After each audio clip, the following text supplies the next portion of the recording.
Under the soft clatter of silverware and the lazy hum of conversation, my grandfather lifted his wine glass, looked directly at me, and asked the question that shattered my world. "Claire, sweetheart, why don't you live in the house I bought for you?" His tone was gentle, almost confused, as if the answer should have been obvious. My fork slipped from my hand and hit the plate with a sharp clang.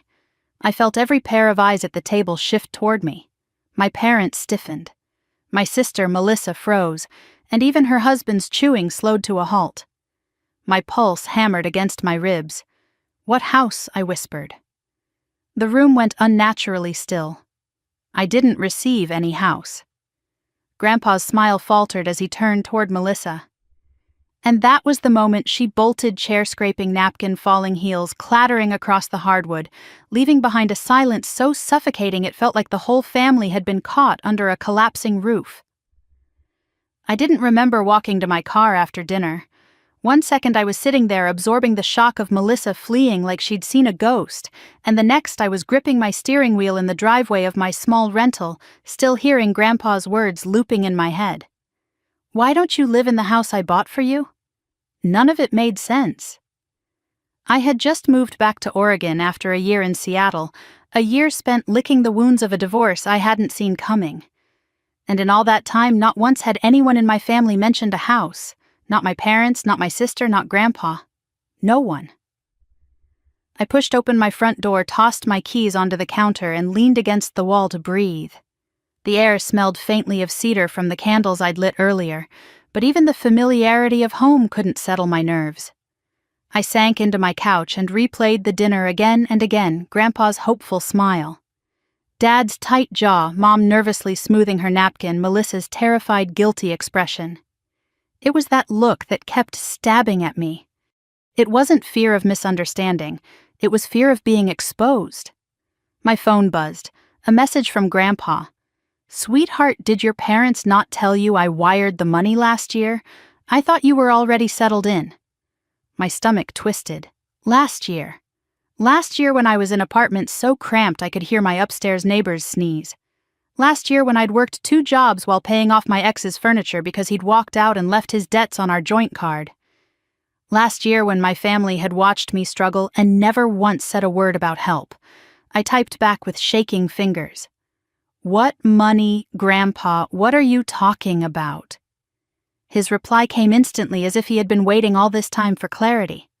"I sent $450,000 to your parents. It was for a home in your name. I wanted you to have stability after the divorce.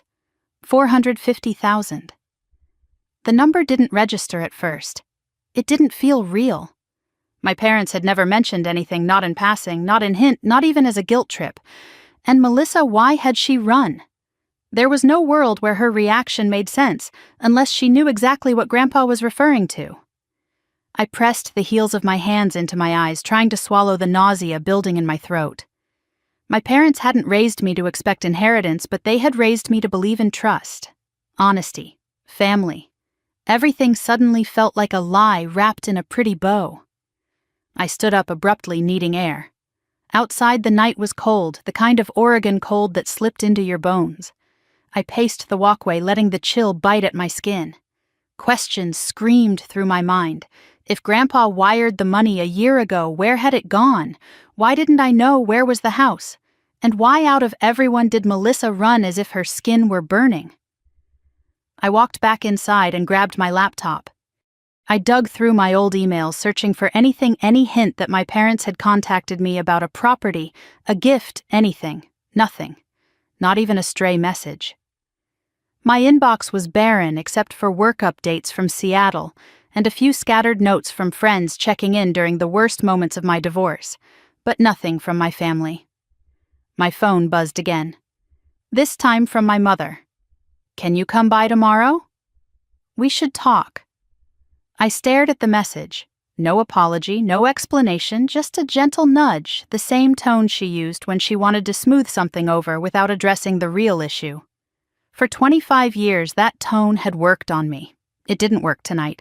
I needed answers, and the only person I trusted to give them was Grandpa.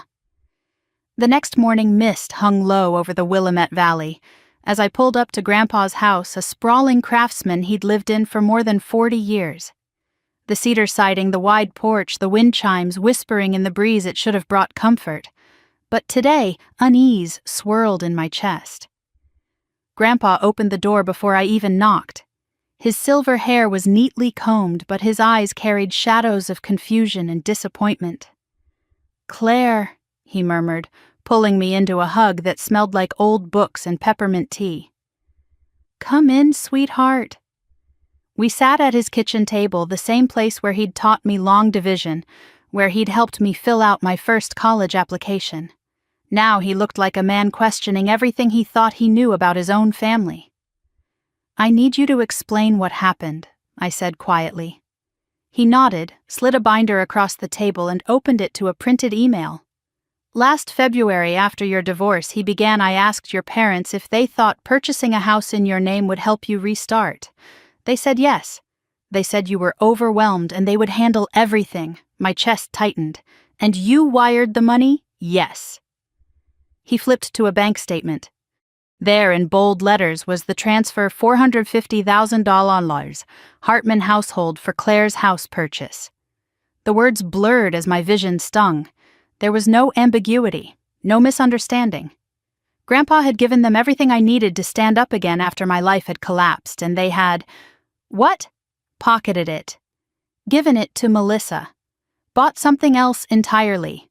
"Sweetheart," Grandpa said softly, placing his warm hand over mine, "your reaction at dinner told me you truly knew nothing." He swallowed. "But Melissa's reaction..."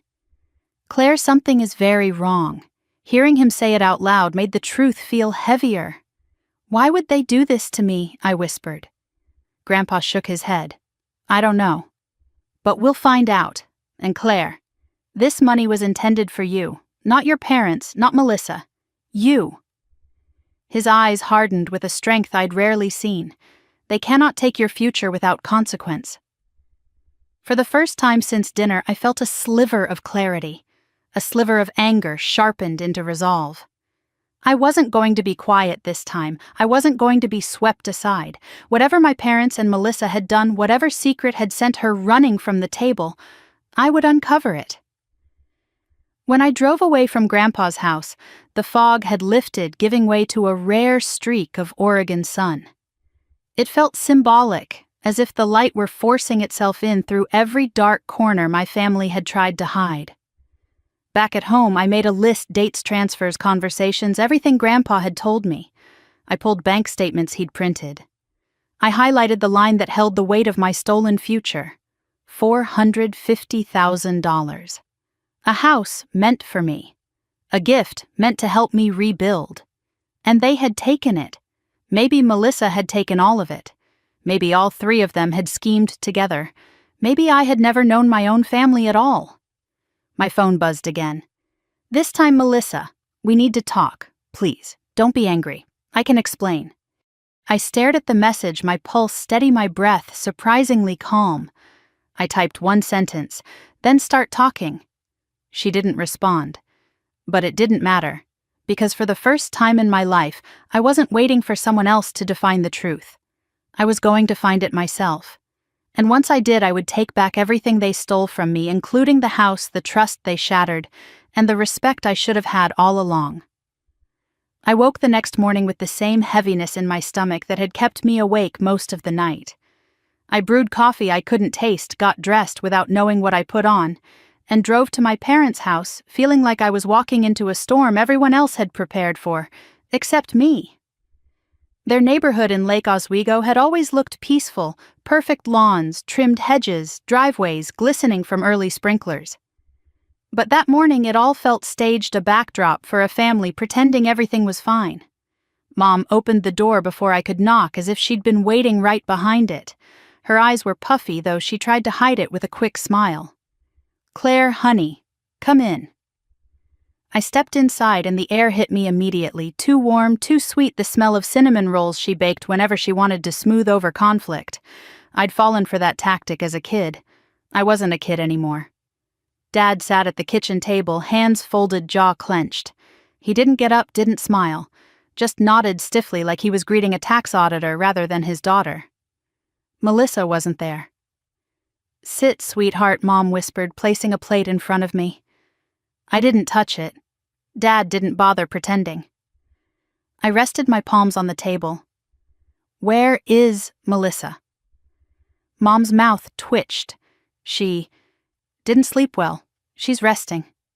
"She ran out of dinner like she was caught doing something," I said quietly.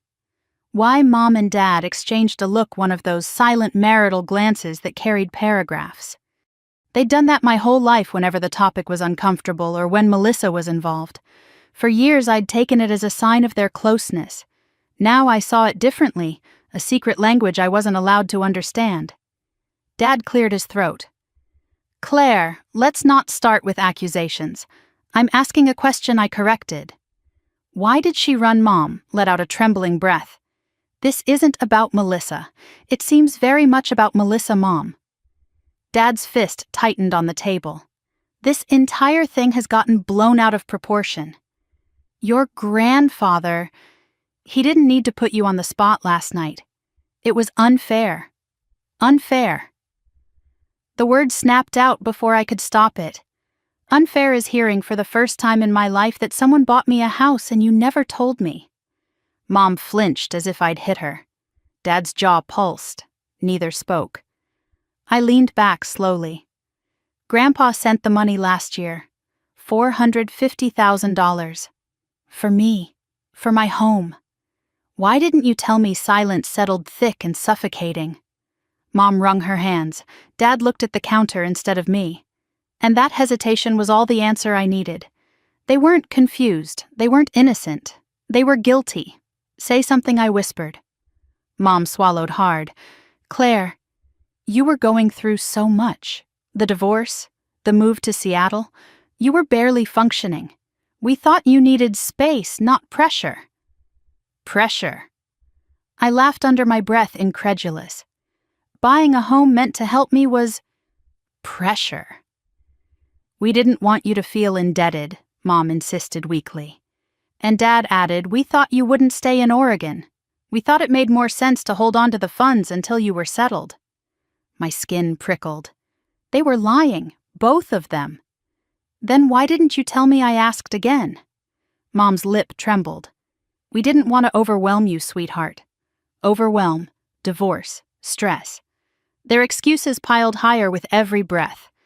But none of it explained why Melissa had run away like a criminal. "Where is the money now?" I asked carefully.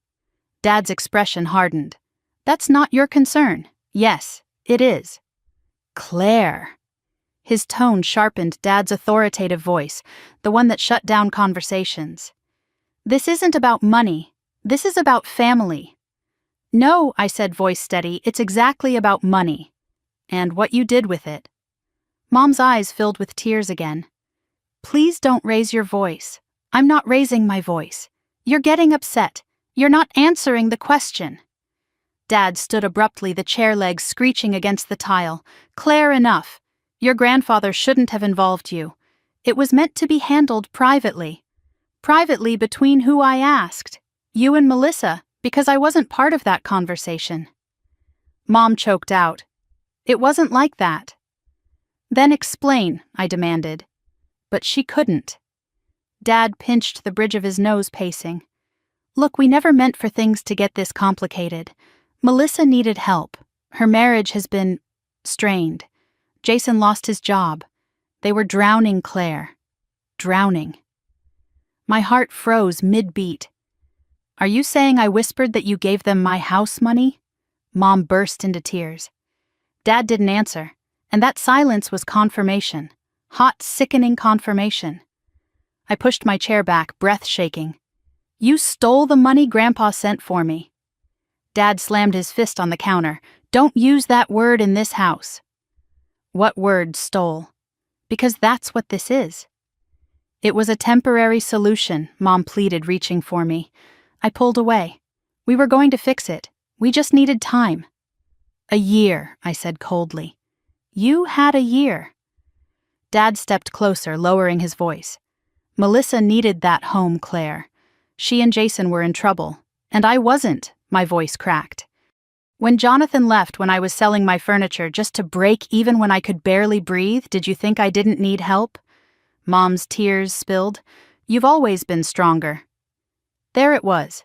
The original wound. The family script. You've always been stronger. I'd been hearing it since childhood whenever Melissa got her way, whenever she was excused, whenever I was told to give up my turn, my chance, my space. You're older, Claire. You're stronger. Let your sister have this. But this wasn't a toy. This wasn't a dress. This was a home, my future, my stability. Melissa is fragile, Mom whispered. You know this. I know she's manipulative, I whispered back. And you let her be. Dad's face reddened. Don't you dare speak about your sister like that. Then tell me why she ran from the table last night. Mom hiccuped. She panicked. Because she knew I said. She knew Grandpa had given the money to you for me. She knew the house was supposed to be mine. Neither of them denied it. Mom wiped her eyes. We didn't want you to resent her. I didn't resent her, I said. But I think I do now. Dad exhaled sharply, frustrated. You don't understand the full situation. Then explain it. He opened his mouth but closed it again. I stared at them both. Unreal. Absolutely unreal. I stood and grabbed my purse. Mom scrambled up. Claire, please don't leave like this. We can fix this. How I demanded. You spent the money. You bought the house for Melissa. You lied for a year. You let me believe I was on my own. Dad snapped. You were on your own by choice. My choice. My laugh was hollow. No, my divorce wasn't a choice. My exile was forced. And clearly my family's loyalty was never mine to begin with. I moved toward the door. Mom followed me, her voice trembling. Sweetheart, don't go to your grandfather, please. He'll see this the wrong way. There's only one way to see this, I said. And it's the truthful one. At the doorway, Dad said sharply, if you bring anyone else into this, you'll tear this family apart. I paused, hand on the doorknob. Then I looked back at him. The man who raised me, protected Melissa, and sacrificed me. I said quietly, Dad, you already tore it apart. I'm just finally looking at the pieces. I stepped outside and closed the door behind me. The air was cold, but it felt cleaner than anything inside that house. As I walked to my car, one final thought crystallized sharp and undeniable. If they'd lied about something this massive, what else had they been hiding? Why had they chosen Melissa over me so easily? What did they fear would happen if the truth came out? I started the engine, heart pounding with clarity I hadn't felt in years. This wasn't a misunderstanding. It was betrayal. And I was done pretending otherwise. Tomorrow I would meet with someone who could help me answer every question they refused to a lawyer. The kind who didn't care about keeping families comfortable, only about uncovering the truth. If my family wanted me to stay quiet, they had underestimated the daughter they raised to be strong. I wasn't strong because I had to be. I was strong because they never left me another choice. The law office was smaller than I expected. Plain beige walls, a row of certificates in matching frames, and a receptionist whose voice was so soft I had to lean forward just to hear her ask me to sign in. But despite the simplicity of the place, something shifted inside me the moment I walked in, something like the first inhale after breaking the surface of deep water. Relief mixed with fear, certainty tangled with doubt. I wasn't used to fighting for myself. I wasn't used to being the one who pushed back instead of folding, but I also wasn't used to having $450,000 stolen from me. The receptionist pointed me toward a door at the end of the hall. Ms. Hartman, Attorney Caldwell is ready for you. I wiped my palms on my jeans before twisting the handle. Attorney Sophia Caldwell looked nothing like the sharp, severe lawyers I'd imagined. She was maybe in her late 40s, wore a burgundy sweater instead of a blazer, and had a warm, steady expression that made me feel safer than I had in days. Her desk was stacked with neat piles of papers, and she motioned for me to sit in one of the 2 chairs across from her. You must be Claire, she said, adjusting her glasses. Your grandfather called ahead. He said you might be stopping by. Of course he did. Grandpa wasn't one to wait for things to resolve themselves. Yes, I said, sitting. I think I need help. That's usually why people end up in this chair. She gave me a small smile. Why don't you tell me what's going on? I took a breath, steadying myself as I opened my folder, the one Grandpa and I had filled the night before with printouts of emails, bank transfers, and dates highlighted in yellow. My grandfather wired $450,000 to my parents last year, I began.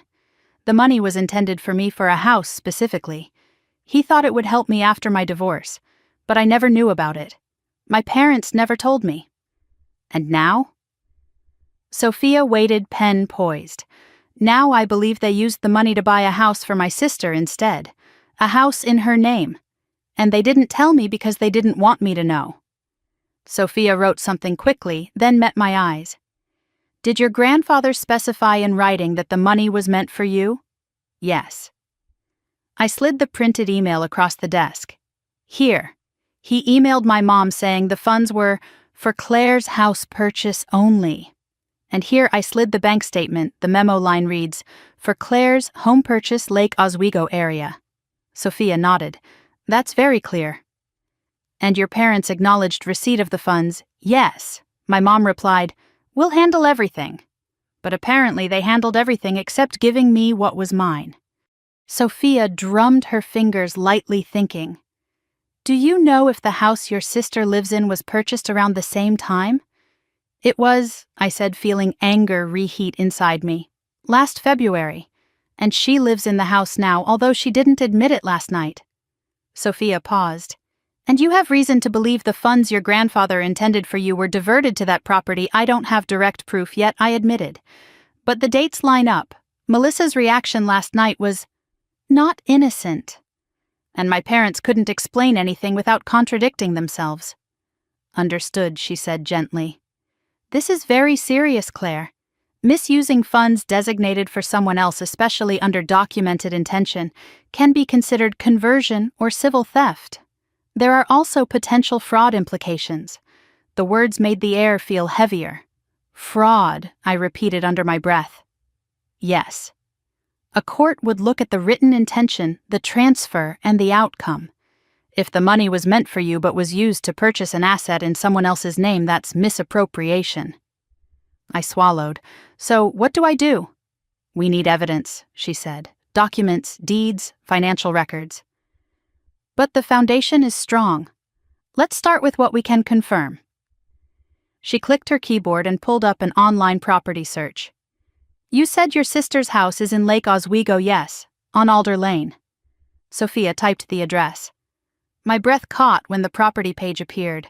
The deed belonged entirely to Melissa Hartman.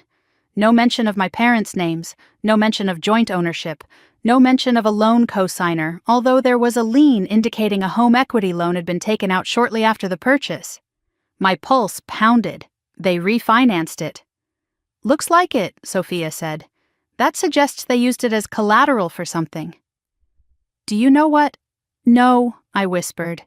But Melissa always had debt issues. She and Jason, my voice trailed. Sophia clicked through a few more screens, then sat back. Claire, I want to be honest. We can build a strong civil case, especially with your grandfather's documentation. But before we file anything, I suggest you gather as much information as possible quietly. Don't confront them again. Don't accuse them directly. Just observe. I nodded. I understood. But inside me, emotions churned: anger, betrayal, confusion, fear. How had my own family orchestrated something like this without guilt eating them alive? Sophia continued, you also need to prepare yourself mentally. These cases are painful. When family is involved, it rarely stays clean. People will get defensive. They may try to frame you as ungrateful or dramatic. A sad, humorless laugh escaped me. They already are. She gave me a sympathetic look. Get copies of everything related to the house. We'll proceed once we know the extent of misappropriation. When I left the office, Oregon drizzle had turned into real, rain-cold, steady sheets falling as if the sky had been holding its breath until I walked outside. I sat in my car, forehead against the steering wheel, letting the rain swallow the silence.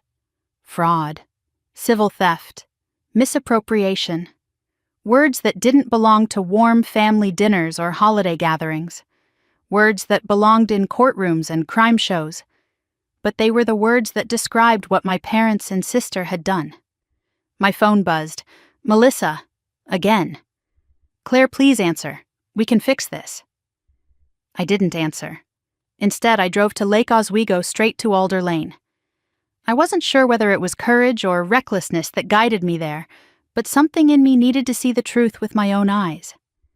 Her house, my house, sat at the end of the cul-de-sac beneath towering cedars. 2 stories, sage green exterior wraparound porch, the kind of home I'd pictured myself in during the darkest months after my divorce.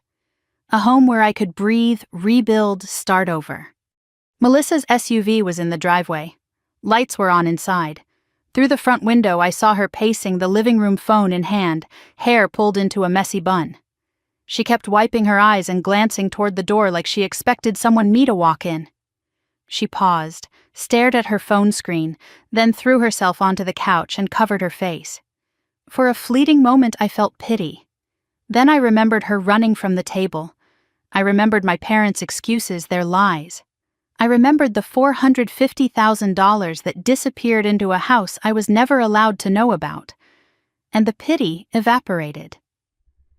I sat in my car watching Melissa's silhouette move through the rooms as freely as if she owned the air inside them, which she did on paper. I let the anger settle, not red-hot or impulsive, but cold and clear. Sophia's voice echoed in my mind. "Gather quietly." So I did. I took pictures of the house, the car, the mailbox, with her name printed neatly. I recorded the timestamps. I gathered evidence not for revenge, but for justice. When I finally drove away, dusk had begun to settle over the neighborhood, the streetlights blinking on like tiny, watchful eyes. My sister lived inside a dream that belonged to me, and I was going to take it back, not out of spite, not out of jealousy, but because it was mine. Stolen things have a way of finding their way home, especially when the person they were stolen from finally stops being afraid to ask for them back. As the rain softened to a mist and the city lights reflected on the wet streets, I realized something else. The girl who left for Seattle broken and defeated wasn't the same woman who had returned. This woman wasn't afraid anymore. This woman was ready to fight, and the first battle would start tomorrow with the deed office. I arrived at the county deed office the next morning, just as the doors unlocked, the air still damp with Oregon fog. The building smelled like coffee and old paper, and fluorescent lights buzzed as clerks settled into their cubicles. It wasn't the kind of place where dramatic revelations usually happened, but I felt like I was walking into a vault that held the truth my family had been hiding from me for a year. A woman with cropped gray hair and bright purple glasses greeted me at the front counter. "Morning, how can I help you?" I swallowed hard, gripping the folder in my hands. "I need a copy of property records for a house on Alder Lane in Lake Oswego. Specifically, I need the purchase details and the title history." She nodded, typing quickly. Address I gave it, forcing my voice to stay steady. Her eyebrows lifted. "That's a nice area," I didn't respond. My stomach twisted as she clicked through the documents. "Here we go," she said. "This parcel was purchased last February. Closed on the 21st. Buyer listed as Melissa Hartman." There it was, in black and white. Melissa's name, no shared ownership, no trust account, no mention of my parents except in the mailing address for tax statements. "Can I get copies?" I asked quietly. "Of course, printed or digital, both." She printed the deed, the loan records, the refinancing documents, and even the county tax history. Each sheet felt heavier than the last. When she reached the refinancing page, she paused. "Looks like they pulled out a home equity line of credit a few months after purchase," she said. "Significant one." "How significant?" She checked the numbers. $250,000. My throat tightened. They hadn't just used the stolen money to buy the house, they'd borrowed even more against it. My sister and parents weren't just dishonest. They were financially drowning, desperate enough to use my future as collateral. "Thank you," I murmured, gathering the papers with trembling hands. "Anything else?" the clerk asked kindly. I hesitated. "Is there any record of the funding source? Where the original purchase money came from?" She shook her head. "Not on our end, but the title company would have it. You can request a copy of the settlement statement from them." I nodded. "I'll do that." I stepped outside into the cold, gripping the documents like lifelines. My phone buzzed with a message from Melissa again. "Claire, please. We need to talk. I never wanted you to find out this way." I didn't respond, not yet. Instead, I drove to the title office. The receptionist checked her system and retrieved the settlement statement. One glance at the incoming funds column made my stomach drop. Origin of wire, Hartman household, checking $450,000. They used the exact amount Grandpa sent. Precisely. No hesitation, no attempt to disguise it. My name appeared nowhere, not as purchaser, not as beneficiary, not even in side notes. It was Melissa's windfall, and my erasure. I left the office feeling like the ground beneath me had tilted. People walked past me, oblivious to the betrayal unfolding inside my chest. Cars hummed along the road, normal life continuing, while mine cracked open seam by seam. I drove aimlessly for a while, ending up at a viewpoint overlooking the river. With trembling fingers, I spread the documents across the passenger seat. The wind coming through the cracked window rustled the pages, but the truth stared back unshaken. They knew it was mine. They took it anyway, and they built a life out of my stolen foundation. My phone buzzed again, this time from my mother. "Claire, please come home today.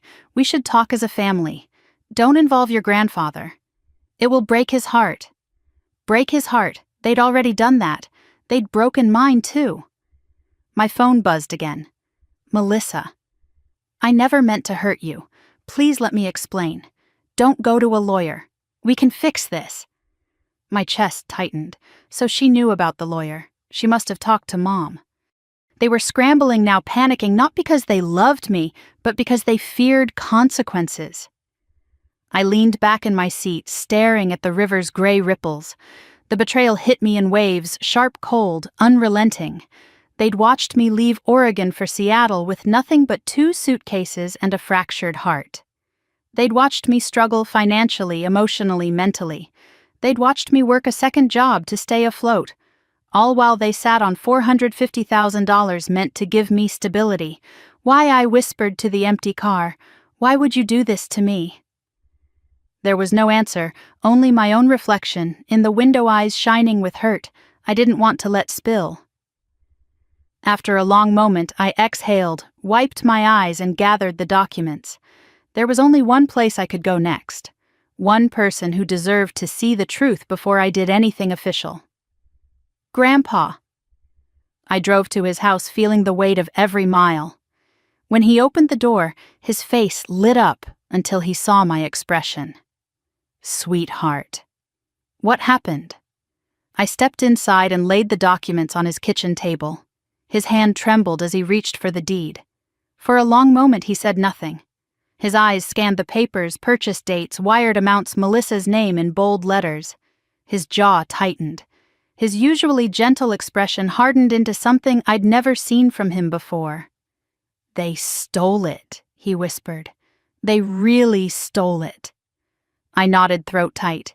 "And they refinanced it. They're deeper in debt than they've ever been."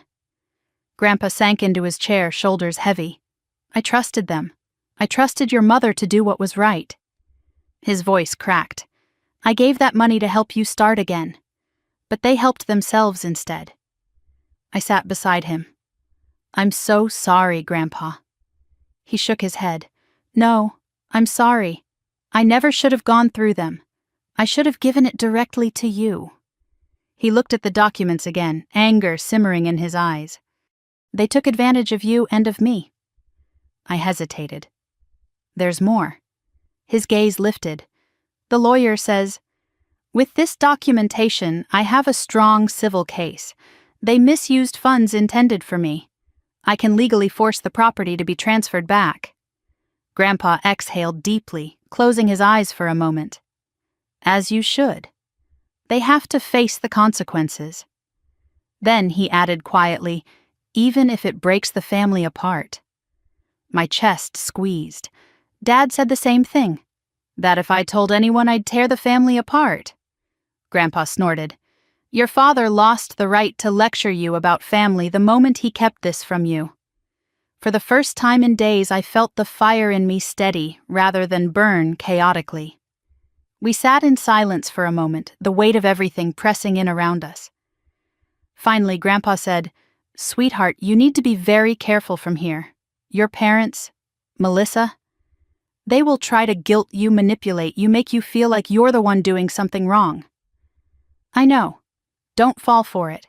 You didn't create this situation." "They did." I nodded, grateful for his clarity. Before I left, Grandpa placed his hand over mine. "I'm proud of you," he said quietly, "for standing up for yourself. It's long overdue." I drove home feeling steadier, but that calm shattered when I pulled into my driveway and saw someone sitting on my porch steps. Melissa. She stood when she saw me, eyes, red arms wrapped around herself like she was bracing for a storm. "Claire," she whispered, stepping closer, "please, please don't do this." I didn't move. "Do what you went to a lawyer." Her voice cracked. "Mom told me." And you can't. You don't understand. Things are complicated. Jason, he's out of work. We had medical bills. We were drowning. We used my house money to save yourselves," I finished. "I understand perfectly." Tears spilled down her cheeks. I didn't want to. "I told Mom it wasn't right, but she said you'd be fine, that you'd bounce back. You always do." And "Oh," I whispered. "So it was easier to sacrifice me than to accept responsibility for your own life."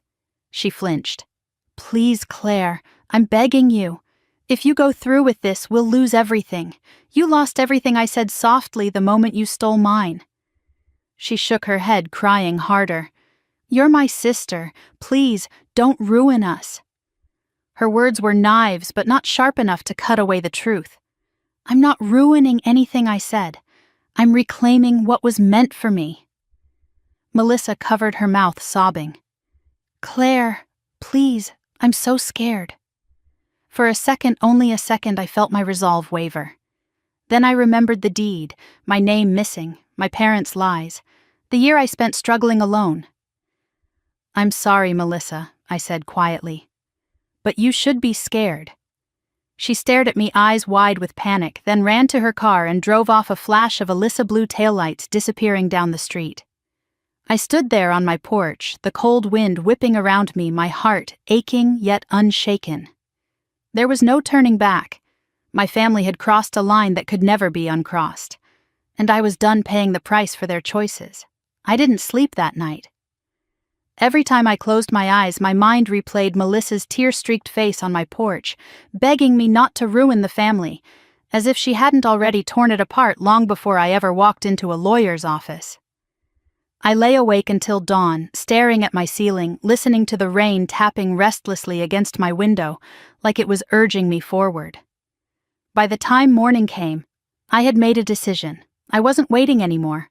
I was going to get the rest of the documents, loan statements, refinancing contracts, anything that tied Melissa and my parents to the misuse of Grandpa's money. And I knew exactly where those papers would be, my parents' house.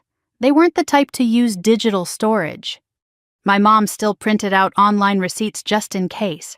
Everything important was always tucked inside the same cherrywood filing cabinet in Dad's study. And since Melissa's panicked reaction last night told me they were scrambling, I knew I had a small window before they tried to hide or destroy anything. I dressed, grabbed my keys, and headed out while the world was still foggy and half asleep.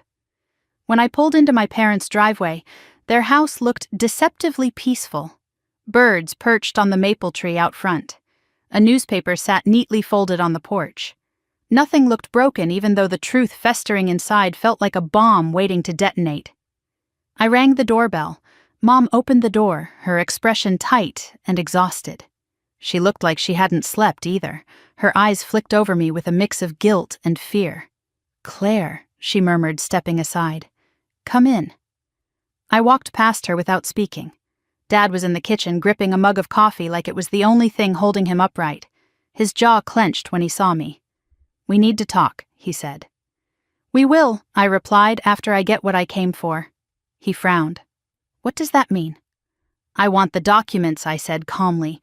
"The refinancing paperwork, the settlement statements, any contracts you or Melissa signed regarding the Alder Lane property." Dad slammed the mug onto the counter, coffee sloshing over the side. "Absolutely not." Mom flinched. "Please, both of you, let's not start like this." I looked at her. "Mom, you can either give me the documents or I'll subpoena them. Your choice. But one way or another, I'm getting them." Her face crumpled. "How can you talk to us like this?" "Like what?" I asked quietly. "Like someone you stole from, like someone you lied to, like someone who deserved better." She covered her mouth, tears forming again. Dad stepped closer, voice low and sharp. "You think you're the victim here, Claire. After everything we've done for you, everything we've sacrificed, you walk into our house and accuse us of stealing from our own daughter." My jaw tightened. "Dad, there's an email. There's a documented wire transfer. There's a deed with Melissa's name on it. I'm not accusing, I'm stating facts." "We did what we had to do," he snapped. There it was. The truth behind the panic. Why, I asked. Why did you have to do it? Dad turned away. Mom wiped her eyes, trembling. "You don't understand," she whispered. "Melissa, she was drowning. Jason lost his job. Their medical expenses." "Stop," I cut in. "You're explaining what you did with the money. I'm asking why you thought stealing it from me was the solution." Mom closed her eyes. Dad exhaled through clenched teeth. Finally, Mom whispered, "Because you always land on your feet. You're strong, you're independent. Melissa isn't. She needed it more." My heart cracked in two. There it was, the quiet favoritism I'd felt my entire life finally spoken aloud. The invisible scale they used to weigh our value. The belief that Melissa deserved saving more than I did, so you sacrificed my future to protect hers. "No," Mom choked. "We didn't think of it like that. But that's exactly what it was," I said. Dad's voice hardened. "You were doing fine in Seattle, better than fine. We didn't think you needed the money." "I didn't," I said, "because I didn't know it existed." That shut them both up. Silence stretched tight across the room. I took a steadying breath. "I'm going to the study. I want the documents." Dad moved to block the hallway. "You're not taking anything," he said. "Not until we talk this through." I met his gaze without blinking. "Dad, if you force me to escalate this legally, there will be criminal implications." His eyes widened just enough to confirm he knew exactly how serious the situation was. "Don't threaten us," he growled. "I'm stating reality," I replied. "But we can keep this civil if you give me what I came for." Mom touched his arm gently. "Charles, please, let her. Fighting her will only make it worse." He hesitated but moved aside. I walked down the hallway, my heart pounding. The study door creaked open, revealing the same room I'd done homework in as a teenager. The same bookshelves, the same worn armchair where Dad used to read the news every morning. But the air felt colder now, heavy with betrayal. I knelt beside the cherry wood filing cabinet. The moment I opened the drawer, my breath caught. Right on top, almost too conveniently, was a manila folder labeled Alder Lane Documents. I pulled it out, hands shaking as I opened it. Inside were copies of everything: the loan application, the refinancing contract, the settlement statement. And worst of all, emails between Melissa and my parents discussing the purchase. The first email was from Melissa. "If Claire finds out, she'll lose it. You promised you'd handle the money quietly. She doesn't need a house anyway. She's moving to Seattle. It makes more sense for us to use it." My lungs tightened. The next was from my mother. "We'll tell her Grandpa gave us a smaller amount for emergencies.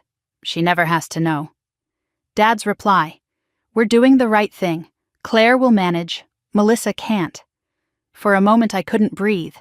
My own family had considered me unnecessary, disposable, an afterthought. I scanned the papers quickly, taking photos of everything. Then I placed the folder back exactly as I'd found it.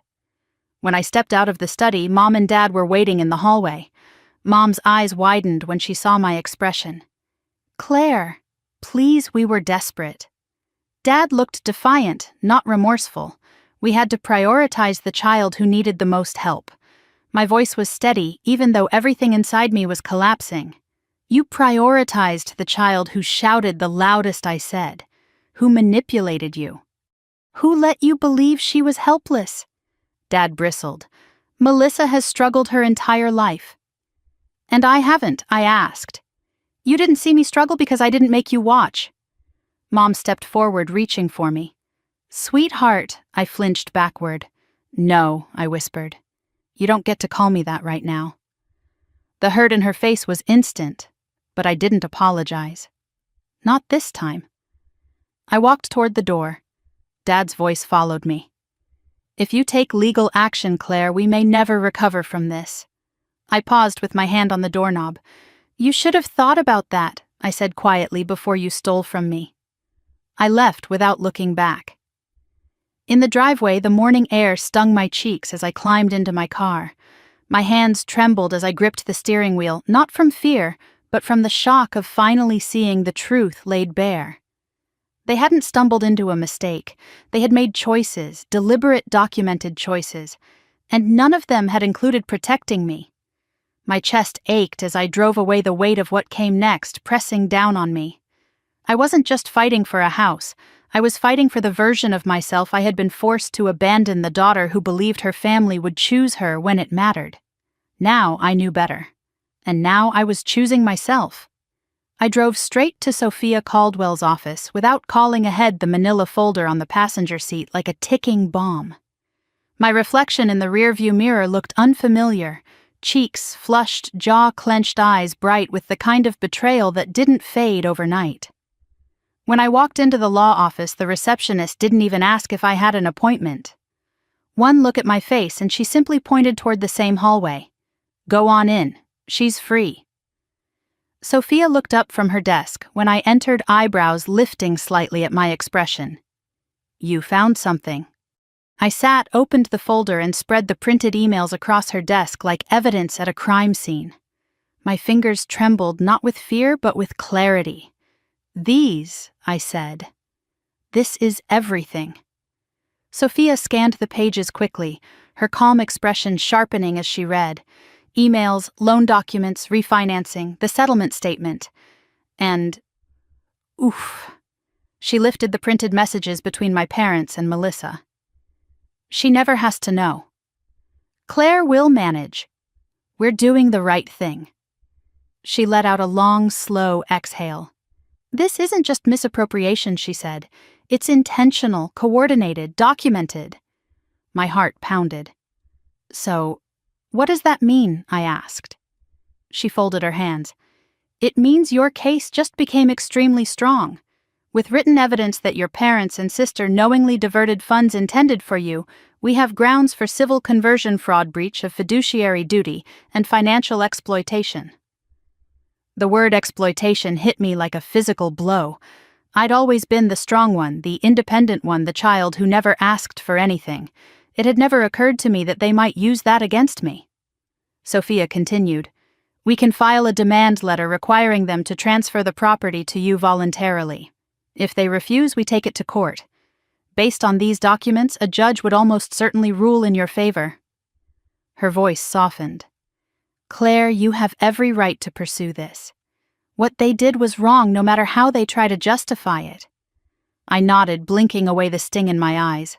"I know." "What do you want to do?" she asked gently. I took a breath. "I want the house. I want my grandfather's gift honored. And your parents and sister?" I hesitated. The anger in me burned, but beneath it lay something far heavier, grief. Grief for the family I thought I had. Grief for trust I couldn't recover. "I don't want to ruin their lives," I said quietly, "but I won't sacrifice mine to protect them." "A reasonable stance," she said. and one the law supports. She pulled out a form. Let's draft the demand letter. As she typed, I sat in silence listening to the soft click of keys. Each sound felt like a nail sealing a coffin, one that held the version of my family I'd loved blindly for 35 years. When she finished, she turned the monitor toward me. The letter was firm, concise, and devastating. It demanded the immediate transfer of the Alder Lane property into my name.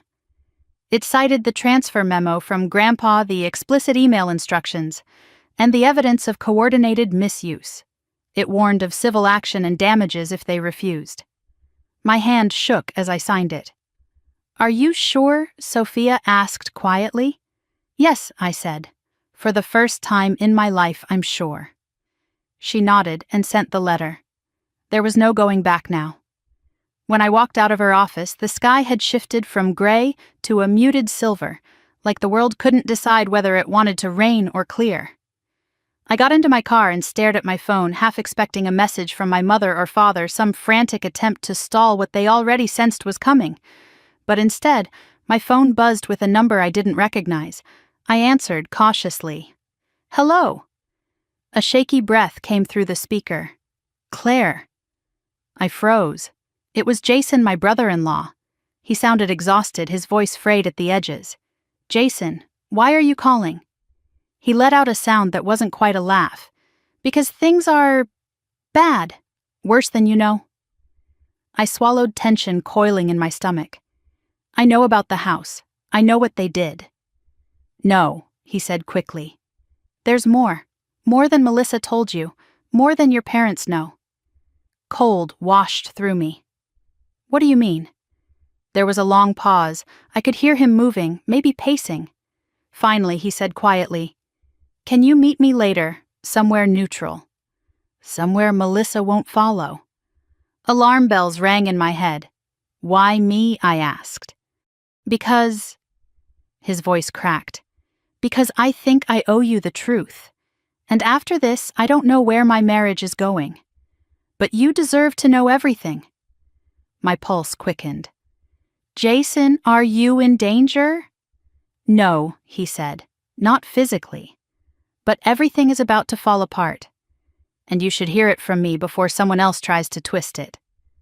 I closed my eyes. Where Riverbend Park, the North Bench, 5 o'clock. The line went dead. I leaned back in my seat, trying to steady my breathing. Jason wasn't dramatic. He wasn't emotional. He was a quiet, steady presence who rarely raised his voice or inserted himself into conflict. For him to call me not my sister, not my parents, meant something enormous was boiling beneath the surface. Something Melissa had kept hidden even from Mom and Dad. Something tied to the house, or the loan, or maybe something even darker. I left early. I couldn't sit still at home with my thoughts racing. I parked near the river and walked toward the North Bench, the Willamette River flowing quietly beyond the trees. The wind carried the scent of wet pine and distant rain. Jason arrived 10 minutes late, looking like he hadn't slept in days.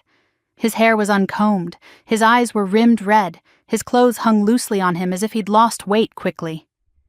"Claire," he said, sinking onto the bench. I sat beside him, unsure of what to expect. "What's going on?" He rubbed his hands together. "Melissa didn't tell you everything. She didn't tell your parents everything either. And before this explodes, I want you to hear the truth." He paused, gathering himself. Then he said, "The home equity loan wasn't used to pay off our debts." A chill crawled up my spine. "Then what was it used for?" I whispered. He let out a shaky breath. "A business venture. One that failed, horribly." My stomach dropped. "Jason, I didn't want to use the house as collateral," he said quickly. "I told Melissa it was a terrible idea. But she insisted. She said your parents would never find out. She said it was our chance to start over. She said we deserved something for once." My chest tightened. "And you believed her," he bowed his head. "I believed in us. And we lost everything, every dollar. The investment collapsed 2 months ago. And now the bank is pressuring us. We're behind on payments. They're threatening foreclosure. Foreclosure. On my house. The house bought with my grandfather's money. A hot wave of anger surged through my chest, but Jason kept speaking, almost desperate now. I told her to come clean, he said. I begged her. But she refused. She said your parents would blame her. She said you would hate her forever. She said if the truth came out, our marriage wouldn't survive. He looked at me, defeated. She wasn't wrong. We sat in silence, the wind rustling the trees above us. Finally, I asked, "Why tell me now?" He blinked hard. "Because the bank is moving fast. And if you take legal action, which you should, everything will surface anyway. And I couldn't let you walk blind into this." He let out a broken laugh. "You deserved that house. You needed that house. And we ruined it before you ever saw it."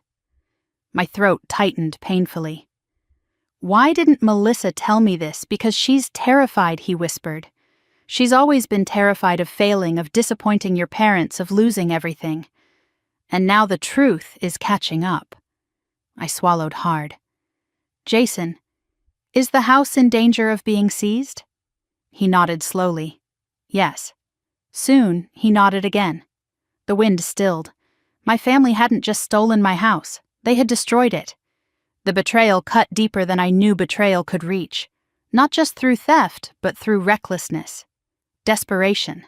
Deceit that spiraled so far out of control, no one knew how to stop it. Jason turned to me, then eyes hollow. "Whatever you decide to do next. I'm sorry, Claire. Truly." He stood and walked away, leaving me alone on the bench with the truth swirling around me like smoke. My house wasn't just stolen. It was sinking. And if I didn't act fast, I wouldn't just lose it. I'd lose any chance of reclaiming what was rightfully mine. Tomorrow, everything would change. Tomorrow, the real fight would begin. I sat in my car after Jason left, staring at the river until the sky began to darken. The wind rippled across the water, carrying a bitter kind of cold that settled into my bones. Foreclosure. The word kept repeating in my mind like a warning bell. My house, Grandpa's gift, was circling a drain I didn't even know existed. And Melissa had let it happen. My own parents had let it happen. They had gambled with something that wasn't theirs. Something meant to be the foundation of my second chance. Something meant to heal me after everything I'd lost. I drove home slowly, my thoughts tangled and sharp. Every red light, every turn, every stretch of road felt surreal. When I finally walked inside, I set my keys on the counter and sank onto the couch, letting the silence swallow me. I didn't cry. Not yet. The anger was too hot, too steady, too painfully clear for tears. Instead, I grabbed the folder of documents and laid everything out on my coffee table, the emails, the loan statements, the settlement records. And then finally, the foreclosure warnings Jason had taken pictures of on his phone and sent to me as I drove home. My house was in real danger, and they had done nothing. My phone buzzed. A call. Grandpa. I hesitated before answering. The moment I heard his voice, all the tightness in my chest loosened just a little. "Claire. How did it go with the attorney?" I closed my eyes. "Grandpa. There's more. I told him everything about Jason, about the failed business venture, about the home equity loan, about the foreclosure notices. With each revelation, his breathing grew heavier. When I finished, there was a long silence. Then he said in a voice I'd never heard from him before, quiet, hollow, wounded. "They didn't just misuse my money, they destroyed it. That broke something in me. Grandpa, I'm so sorry." "No," he said firmly. "I'm sorry. I trusted the wrong people. And I hurt you in the process." I felt my throat tighten. "You didn't hurt me." "They did." His voice shook. "Tell me what comes next, sweetheart." I inhaled slowly, steadying myself. "I'm going to stop the foreclosure. I'm going to take back the house legally. And then we'll figure out the rest." "Good," he whispered. "You deserve justice. And I will support you every step of the way." That night, I barely slept again. My mind raced with possibilities, legal angles, financial strategies, timelines, worst-case scenarios. If the bank moved too quickly, the house could be auctioned before we even filed the claim. Everything depended on speed and precision. By morning, I was running on determination alone. I drove straight to the bank, listed on the loan documents, the folder clutched under my arm. The building was sleek, modern, almost cold. Inside, the lobby smelled like polished floors and printer toner. A man in a navy suit approached when I stepped inside. "Welcome. How can I assist you today? I need to speak with someone about a property in foreclosure," I said quietly. "Urgently." His expression shifted professional concern mixed with curiosity. "Of course. Right this way." He led me to a glass-walled office where a woman in her early 50s sat behind a desk covered in financial reports. She looked up as we entered. "This is Ms. Hartman," the man said. "She has questions regarding a foreclosure case." Her eyebrows arched. "A Hartman, which property? Alder Lane." I said, my voice barely above a whisper. Her face changed instantly, recognition, mixed with something else. Something like pity. "Please sit." I did. "First," she said softly, "I'm sorry you're dealing with this. The situation on that property is complicated." "I'm aware," I said. "But I need to know exactly how much time we have, and what options exist." She nodded and pulled up the account records on her screen. "The loan is severely delinquent," she said. "Multiple missed payments. And the refinance was ambitious." Ambitious. A polite word for reckless. "How soon until the house is seized?" I asked. She hesitated. "The final notice goes out next week. If nothing changes, the property will be scheduled for auction in approximately 30 days. My breath left me in a slow, cold wave. 30 days. Only 30 days before my house was gone forever. "Is there anything that can stop the foreclosure payments?" she said. "A full reinstatement or proof of pending legal action that establishes contested ownership." I straightened. So, a legal claim could delay the foreclosure. Yes, not permanently, but long enough to resolve ownership. Hope flickered faintly inside my chest. "Ms. Hartman," she added gently, "are you aware that you are not the legal owner of the property?" "I'm aware," I said. "But I have evidence proving the money used to purchase the home was mine, not my parents', not my sister's, mine." She studied me for a long moment, something shifting behind her eyes. "Then you have every right to fight for it," she said quietly. "Families. They make mistakes, some bigger than others. But if the home was intended for you, you should not lose it because of someone else's choices." The kindness in her words almost undid me. "What do I need to provide?" I asked. "Proof," she said. "Documents. A demand letter. Evidence of intent. I have all of that." She folded her hands. "Then I suggest filing a claim as soon as possible. If you or your attorney submit notice of disputed ownership, the bank will freeze foreclosure proceedings temporarily." "Temporarily is enough," I said. "It buys us time." When I left the bank, I called Sophia immediately. "File it," I told her. "File the ownership dispute today." She didn't hesitate. "I'll get it done." That afternoon, a certified letter from her office was sent to the county court, the bank, and my parents' home. It stated the following: the Alder Lane property was purchased with funds exclusively intended for Claire Hartman. The current deed holder obtained the property through fraudulent misappropriation of designated funds. Legal ownership is hereby contested. It was official. But the official fight was only one part of the storm that was coming. The other part arrived at dusk. I was in my kitchen reheating leftovers when I heard a frantic pounding on my front door. Not knocking, pounding. I froze, then opened it. My mother stood on my porch, hair disheveled, eyes red and wet, breathing hard as if she'd run all the way from Lake Oswego to my doorstep. "Claire," she sobbed, grabbing my arm. "What have you done?" I stood completely still. I did what I had to. She shook her head violently. "You sent a legal notice. Your father is furious. Melissa is devastated. We didn't think you'd actually... How could you? How could you turn this into a legal war? I pulled away from her grip. Mom, you stole from me. No, she cried. We borrowed from you. There's a difference. You never intended to return it. She flinched. We hoped things would get better. We thought the investment would work. We thought we could repay the money and fix everything before you found out. And now, she covered her mouth, choking on sobs. Now everything is collapsing. Her voice lowered to a whisper. You're going to destroy your sister. My voice hardened into something cold. Melissa destroyed herself the moment she signed her name on a house bought with money that wasn't hers. Mom shook her head. You don't understand. She's falling apart. Jason told her he might leave. She can't sleep. She can't eat. She's terrified she's going to lose everything. She was never entitled to any of it, I said. Mom stared at me, stunned, like she was seeing me for the first time, as if she finally realized I wasn't bending this time. Her voice cracked. You're not the daughter I raised.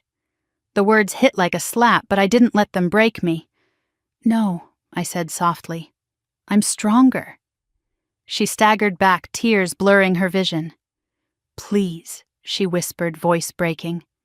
Please don't take the house. Please don't let the bank take it. There has to be another way. There is, I said. They signed the house over to me. Now, before the auction. She stared at me, her breathing trembling. That will destroy Melissa, she said again. I inhaled slow and deep. I'm done sacrificing myself to save her. Mom's tears fell harder. She stepped back off the porch, shaking her head like she couldn't understand how her eldest daughter had become someone who could fight back. But I understood. I didn't become this woman overnight. They made me. Go home, Mom, I said quietly. Think about what comes next. Because I have.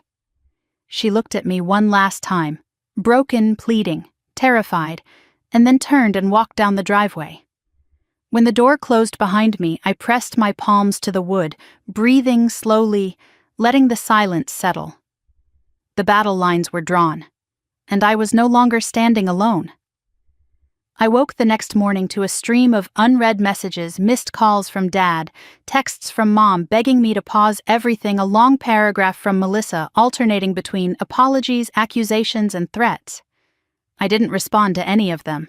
The buzzing of my phone became background noise as I got dressed, packed my folder, and prepared for the next phase meeting with the bank's foreclosure specialist and finalizing the injunction.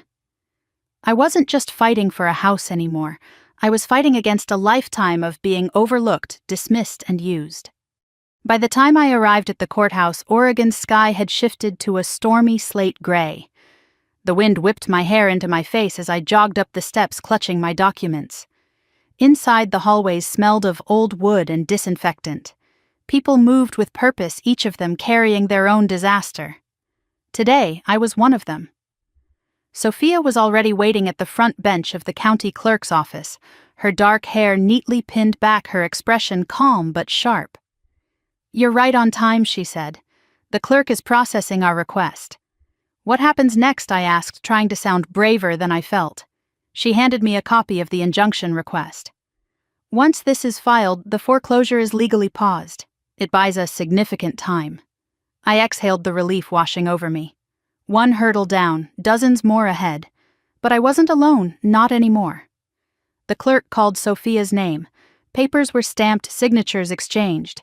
And just like that, the Alder Lane property was frozen. Safe. For now. As we walked outside, Sophia said I'd recommend a forensic accountant next.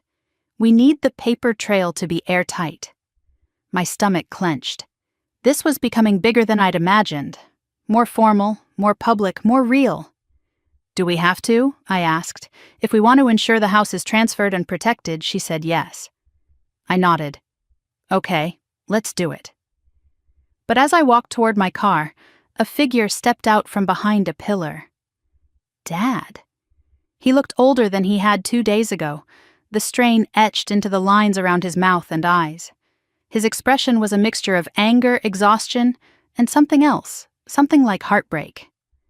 We need to talk, he said. I stiffened. I don't think we do. Yes, he said firmly, we do. He glanced at Sophia. Alone. She raised an eyebrow at me. You don't have to talk to him. I inhaled slowly. It's fine, I'll be okay. She nodded. Call me if you need anything. When she walked off, Dad stepped closer. Claire, he began, do you have any idea what you've done? My jaw clenched. I protected myself. Something you should have done for me. He shook his head, disbelief flashing across his face. Do you think the bank cares about your injunction? They'll still pursue us. They'll still come after us for the unpaid loan. Your actions didn't solve anything. They escalated everything. I crossed my arms. Good. Maybe consequences will finally teach you something. His voice dropped low and bitter. You sound just like your grandfather. That's a compliment. He exhaled sharply, nostrils flaring. You are tearing this family to pieces. I stepped closer, meeting his eyes without flinching. Dad, the family was already torn the moment you chose Melissa over me. I'm just refusing to go along with the lie. I turned to leave, but he grabbed my arm, not hard, but firmly enough to make me stop. I did what I thought was right, he said. I did what any father would do. I pulled my arm free. Then you're a father to one daughter only. The words hit him like a blow. His mouth parted, but no sound came out. His shoulders sagged. For the first time since this started, I saw the truth. He wasn't just angry. He was ashamed. And he didn't know what to do with that. I walked away without waiting for a response. Some part of me expected him to call out after me. But he didn't. He let me go. When I got home, I expected to collapse. Instead, I found something on my porch. A box, no label, no note. Just my name written in Melissa's handwriting. My fingers trembled slightly as I opened it. Inside were several items, small, old, worn. A framed photo of us as kids standing knee-deep in the Columbia River holding hands. A friendship bracelet I made her when I was 10. A seashell necklace she bought me during a family vacation. A folded program from my high school graduation with Melissa's doodles on the back. At the bottom was a letter. I sat on the porch steps and unfolded it, bracing myself. Claire, I know you think I'm a monster right now. Maybe I am. Maybe I deserve that. But I swear to you I didn't mean to hurt you. Things spiraled faster than I expected. I was scared. I made terrible decisions. And now everything is falling apart because of me. You were always stronger than me. You always seemed okay. I thought you didn't need the help. I thought you wouldn't even want the house. I don't know what I thought. I guess I wasn't thinking at all. I'm sorry. I know that doesn't fix anything. I know it's not enough. But I'm saying it anyway. I don't want to lose you, Claire. Please don't let this be the end. Melissa. The tears came then, not because I forgave her, but because she had finally said something real. Something that wasn't wrapped in excuses or self-preservation. But honesty wasn't the same as repair. Not even close. I set the letter aside and stared out at the quiet street, letting the cool air dry my tears. My phone buzzed with another message. This time from an unknown number. Ms. Hartman, this is Detective Rowell with the Lake Oswego Police Department. We received notice from the bank regarding suspected financial misconduct involving the Alder Lane property. We need to speak with you as soon as possible. My breath caught. This was no longer just a civil matter. It was becoming criminal. The next day I sat in a small interview room at the police station, my palms sweating despite the cold air conditioning. Detective Rowell was a tall man with kind eyes and a professional calm that made me feel safe. He took notes as I explained everything: Grandpa's transfer, my parents' emails, the loan, the foreclosure, Jason's confession. When I finished, he leaned back, studying me carefully. This is serious, he said. Very serious. The misuse of designated funds, the forged explanations, the refinancing, they create a pattern of deception. Depending on evidence, charges could range from fraud to financial exploitation. My stomach twisted. I don't want them arrested. He nodded. But you do want the truth acknowledged. Yes. And the house restored to you. Yes. He folded his hands. Then you may need to testify if this moves forward. Family cases are always complicated, but your documentation is strong. I left the station feeling like I'd been hollowed out. The weight of everything sat heavily on my shoulders. The legal battle, the foreclosure, the broken pieces of my family scattered across the last few days. When I got home, Grandpa was sitting on my porch steps, hands folded in his lap waiting for me. I sat beside him, resting my head on his shoulder the way I had when I was a little girl. "You did the right thing," he said softly. "I don't feel like I did." "Doing the right thing," he replied, "rarely feels good when it involves people we love." I swallowed hard. "I don't know if I can forgive them." "You don't have to," he said gently. "Forgiveness is not the same as surrender. Sometimes protecting yourself is the only act of love you can offer to yourself and to them." We sat in silence for a long moment, watching the sky dim into twilight. Finally, Grandpa said, "You're stronger than you know, Claire. But strength doesn't mean you have to go through this alone." I closed my eyes. For the first time since this started, I believed him. Maybe I was strong, just not in the way they thought quiet and compliant. I was strong in the way that fought back. And I knew one thing for certain: this story wasn't anywhere near its end. But neither was I. The morning of the mediation hearing arrived colder than expected, the kind of sharp Oregon chill that seeped into your coat and made you question every step you took. I stood outside the county building with a folder against my chest, breathing slowly, trying to settle the storm inside me. Today wasn't the courtroom showdown, not yet, but it was the first formal confrontation, the first time all of us would be in the same room with a neutral mediator and a table full of evidence. It felt like the beginning of the end. A car door slammed behind me. I turned to see Melissa climbing out of Dad's SUV. Her eyes looked swollen from crying mascara smudged beneath them like faint bruises. Jason followed behind, avoiding my gaze, his hands jammed deep into his coat pockets. Mom and Dad walked in silence, their usual air of authority replaced by a weary heaviness. When Mom saw me, she hesitated as if she wanted to reach out, but my glare stopped her in place. Grandpa arrived next, stepping out of my car with a firmness I hadn't seen in years. His presence alone made my parents straighten subtly like they were children again, and he was the one who decided whether they'd behaved. We walked inside without speaking. The mediation room was simple round table stack of bottled water legal pads, a white noise machine humming lightly to provide privacy. Sophia sat at the far end arranging her notes. She nodded to me as I entered. The mediator, a calm woman in her 60s with silver hair and an unreadable expression, gestured for everyone to sit.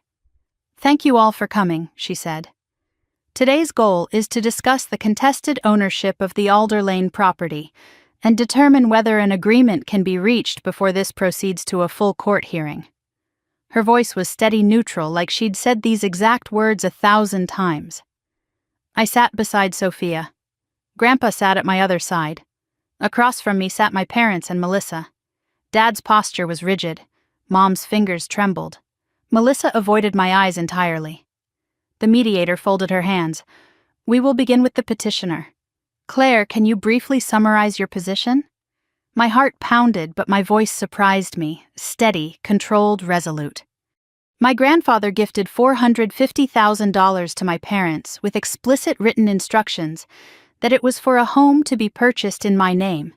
Instead, they used that money to buy a home in my sister's name, without my knowledge, without my consent, and then refinanced that property to take out additional loans. They misrepresented the purpose of the funds and misappropriated a gift that was meant for me. Melissa winced. Dad's jaw locked. Mom's chin quivered. The mediator nodded. "And your goal, I want the house transferred back to me," I said, "or sold with full proceeds going to me as originally intended." "Thank you." The mediator turned to my parents. "Charles, Anna, your response." Dad straightened, clearing his throat. His voice was low-contained, but the strain was unmistakable. "We admit the money came from my father," he said. "We admit the house was purchased in Melissa's name. But we dispute the idea that this was theft. We believed we were doing what was best for the family. Melissa was struggling emotionally, financially. Claire had moved to Seattle, wasn't planning to stay in Oregon, and at the time we believed she didn't need the house. My blood simmered. I clenched my hands beneath the table. Dad continued. We intended to repay the money. We were trying to keep the family afloat. Sophia cut in smoothly before I could react. Intent does not negate misappropriation.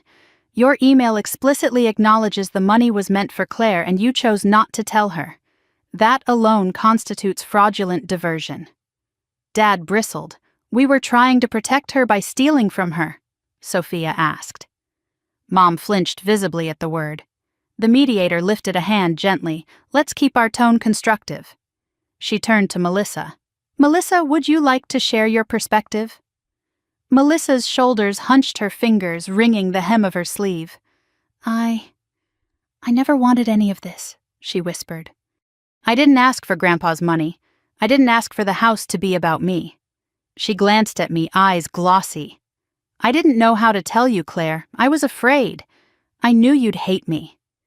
And things kept getting worse. Jason's business failed. The loan spiraled. And I didn't know how to undo any of it.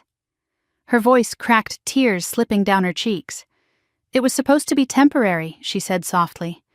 But then everything collapsed. And now the house is drowning in debt, and the bank is calling every day, and no matter what we do, it feels like we're already ruined. Silence filled the room. For a moment, a brief, painful moment, I felt the echo of the sister I once trusted. But it didn't erase what she'd done. The mediator looked at Sophia. Given the foreclosure status, what remedy are you proposing? Sophia slid a document across the table. Full transfer of ownership to Claire Hartman, with Claire taking control of foreclosure negotiations.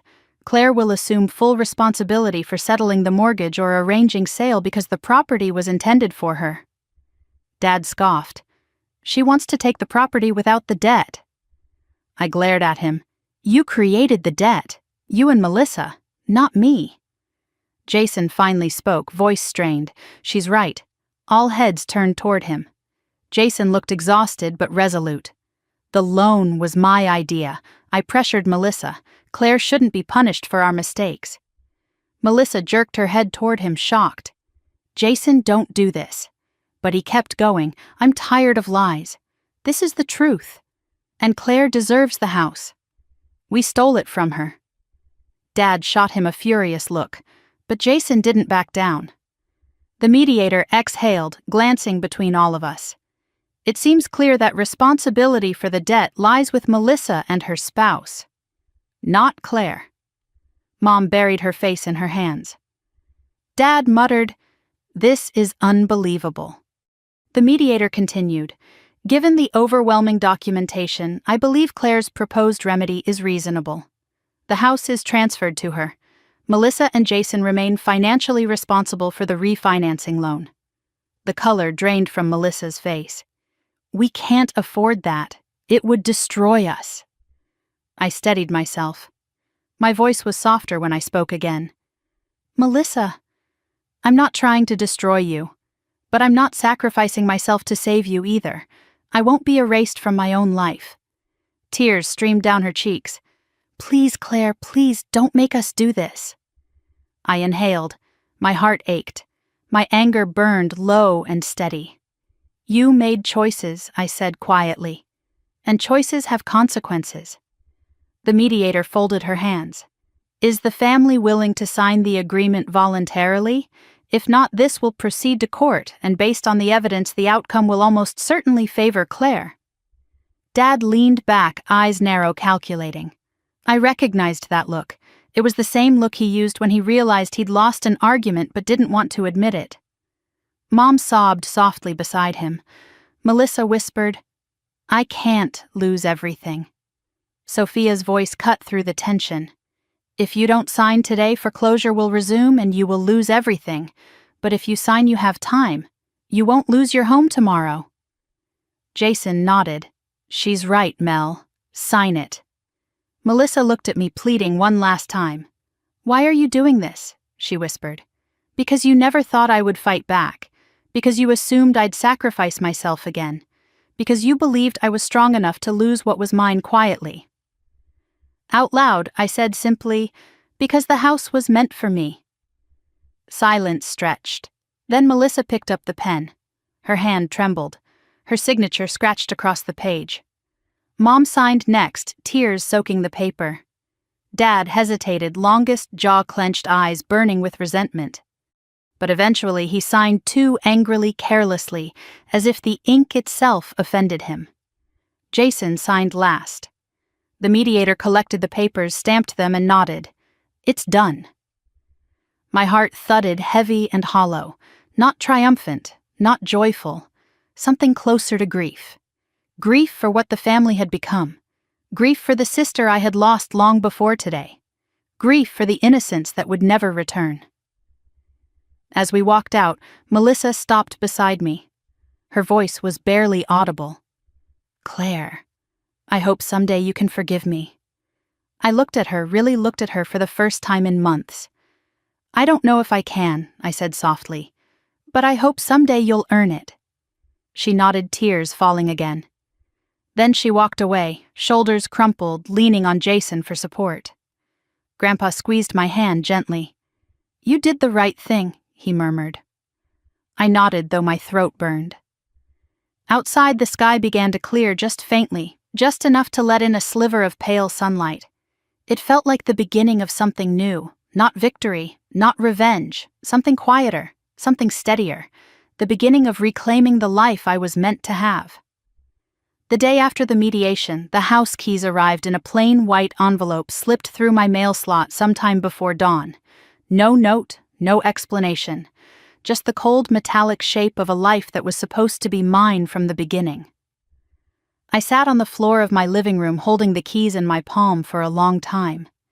They were heavier than I expected, sharp edges, worn dents, faint scratches. Evidence of use. Evidence of someone else living inside a dream that had been meant for me. I didn't drive straight there. I wasn't ready. I made coffee, though I barely drank it. I showered, even though I wasn't dirty. I folded a blanket on the couch, even though no one was visiting. My body went through the motions, trying to find normalcy, but nothing grounded me. Finally, around noon, I grabbed my coat and left. The drive to Alder Lane felt surreal, like I was stepping into a memory I'd never been allowed to form. The houses grew larger, yards, manicured driveways lined with sleek cars. It was the kind of neighborhood people worked decades to reach. The kind of neighborhood my sister had been gifted through deception. And now I was about to reclaim it. When I pulled up to the house, I stayed inside my car for a moment, staring at the sage green siding, the wraparound porch, the tall cedar trees whispering overhead. It felt familiar and foreign all at once, like meeting a relative for the first time. Something in me recognized it, as if I had always been meant to live here. I stepped out of the car and walked up the stone path. Each step felt like reclaiming a piece of myself. At the door, I hesitated. My reflection stared back at me through the window, hair pulled back, eyes steady, jaw set. I barely recognized the woman who had sat at her family's dinner table just a week ago. I pressed the key into the lock. It clicked. The door swung open. The smell of Melissa's perfume hit first vanilla and sandalwood, faint, but lingering. Boxes were stacked in the foyer, some open, some still taped shut. A few pieces of furniture remained: her couch, a dining chair, a lamp, but most of the house was hollowed, stripped of its life. My footsteps echoed against the hardwood floor, a house full of someone else's ghosts. The living room was smaller than I imagined, but bright, the kitchen crisp and modern, the upstairs hallway narrow but charming. The bedroom, my bedroom, had a window overlooking the yard where pine needles blanketed the ground like quiet snowfall. I walked through slowly, room by room, touching walls, brushing my hand along the banister, opening closets. Each door I opened made the house feel more mine. Not because Melissa was gone, but because her absence finally made space for me. In the master bedroom, a single object sat abandoned on the windowsill, a photo frame. My heart jolted. It was a picture of me and Melissa, maybe 10 and 14, sitting on our childhood swing set, laughing with our heads thrown back. I remembered the moment. Mom had yelled at us for ruining our new jeans. Melissa had stuck her tongue out. I had taken the blame. I lifted the frame, tracing the edge. Behind the photo was a folded sheet of notebook paper. I hesitated before sliding it out. The handwriting was unmistakable. Claire. I didn't leave this to manipulate you. I left it because I don't know how to talk to you anymore. Everything I say is wrong. Everything I feel is shame. I don't know who I am right now. I wish I could go back. I wish I could undo what I did. But all I can do is try to be better going forward. Please take care of this house. It was always yours. Melissa. My throat tightened. It didn't absolve her. It didn't erase the betrayal. But it was honest. It was human.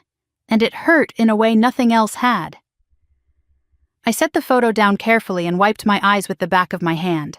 A knock startled me. I turned.